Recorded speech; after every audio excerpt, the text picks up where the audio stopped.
My parents divorced when I was 6 years old. Fortunately, it wasn't a messy breakup, and they agreed to share custody of me. I stayed with my mom during the week, and my dad got me on Friday nights and weekends. My dad would take me to all kinds of different places when I spent the weekends with him. I'm an only child, and my parents always treated me as the center of their universe. The divorce never changed that. Even though it went as good as any divorce could go, it still took a toll on me as a kid since I was always moving around from house to house like a relay race baton. That kind of thing is never easy on any child of that age. On a cold winter January afternoon, it was my dad's turn on the custody carousel. He decided to take me to one of those indoor playgrounds, since it was too cold to do anything outside.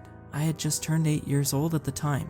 I never liked going to those places since I was a very shy kid with a bad stutter, which meant I had trouble making friends. Being around other kids my age would bring out my social anxiety. My dad knew this, and would regularly take me to places with a lot of kids my age in an attempt to bring me out of my shell. We arrived at the indoor playground. It wasn't too busy at all. There were probably about 6 other kids there at the time of our arrival. We checked in with the front desk and entered the play area. My dad sat down with the rest of the parents and pulled out a book. "Go on, buddy, have fun," he said, as he gestured toward the large play structure. I began walking nervously to the ladder leading up to the play structure and began climbing it. Once I reached the top, I saw a group of kids laughing and talking in front of the slide that led down to the large ball pit below. I mustered up the courage to ask if I could join them, but stuttered my way through the whole sentence. They began laughing at me. "No, you can't," one of them mocked. They all continued laughing as they went down the slide into the large ball pit below.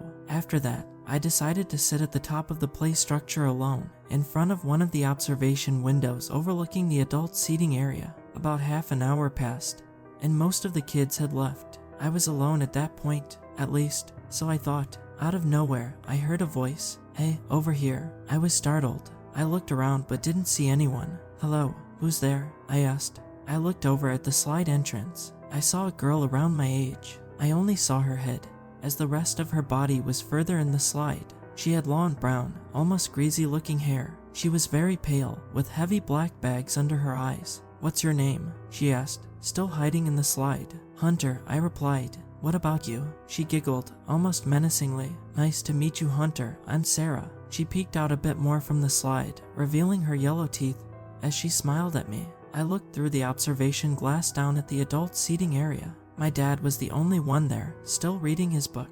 "Where are your mom and dad?" I asked. "They're far away. They'll come back for me, though," she replied. I was puzzled. "They left you here by yourself?"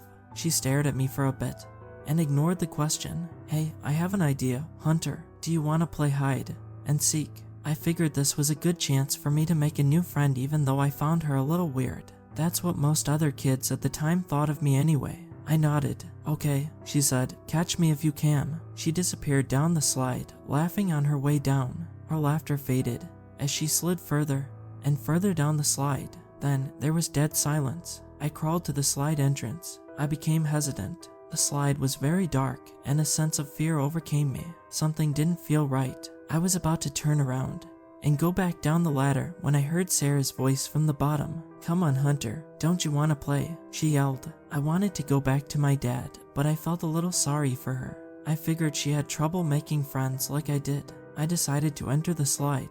As I slid down, I could hear Sarah giggling at the bottom. The slide was very dark, and I couldn't see anything until I hit the end and was submerged into the ball pit. I emerged and began looking around. "Sarah, I know you're in here," I called out as I slowly began making my way through the pit.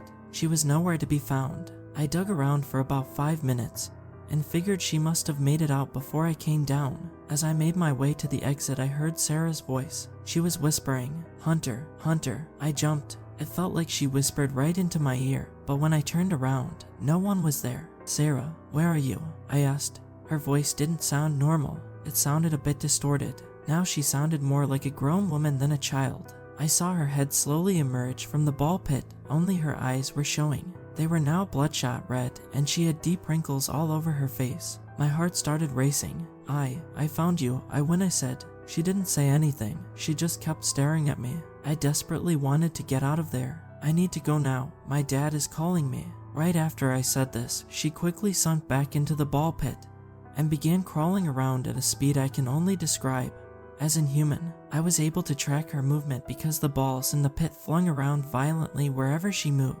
"Sarah, stop. I don't want to play anymore. This isn't fun," I screamed in desperation as tears began streaming down my cheeks. She began circling me over and over, faster and faster as I kept crying. I began sprinting as I gasped for air. I was about to reach the exit when something grabbed my legs and violently pulled me deep into the pit. As I struggled, I saw Sarah. She was now an old woman. Her hair was a dirty yellowish white. Her skin was pale and sagging. Her eyes were now completely white, littered with red veins. Her hands were wrapped tightly around my ankles as her dirty fingernails sunk into my skin.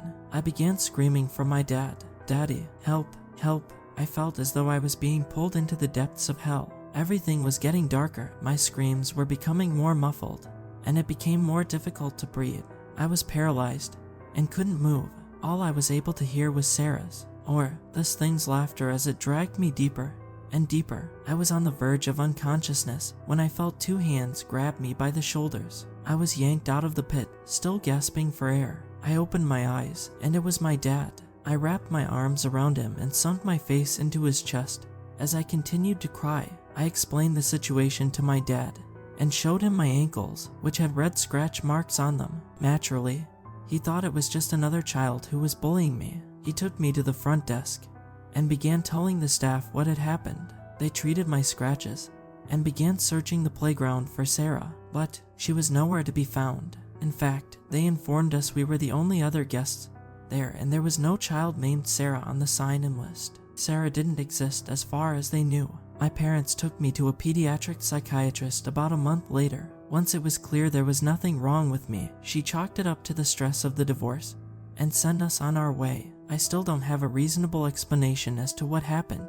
I've never had a history of hallucinations, and nothing of the sort has happened to me since. Yes, as I mentioned before, the divorce obviously wasn't a fun experience, but it was still not stressful enough to the point where it would cause me to hallucinate or harm myself. My parents gave me the best life they could under the circumstances, and I was not under an immense amount of stress. My father and I still discuss the incident from time to time. I feel like the more I tell him about it, the more he's beginning to believe me. Regardless, after that, I never went back to an indoor playground ever again. Even as time went on, and I made friends, I never attended their birthday parties if they were being held at an indoor playground. This event left a permanent scar on me to this day. It still gives me nightmares, even as an adult. Playgrounds in general send shivers down my spine, and I definitely stay away from ball pits. When I tell people, they never believe me. They'll usually chalk it up to a child's wild imagination or a hazy memory of events. That's why I decided to post it here. I needed to get it off my chest and let other people know what happened to me.